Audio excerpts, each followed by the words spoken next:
How to change the transparency of a picture in Google Slides? Hello and welcome to our channel Whizz. In this tutorial, I'm going to show you how to change the transparency of a picture in Google Slides.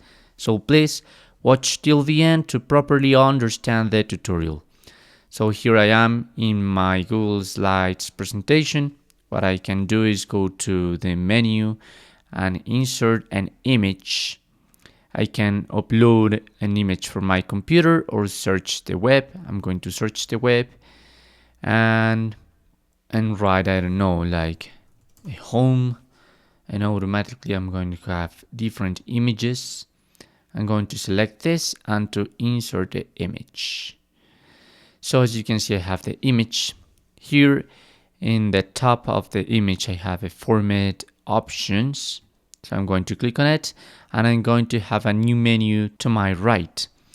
So there I can change the size and rotation of the image, the position, recolor, adjustments, and so on.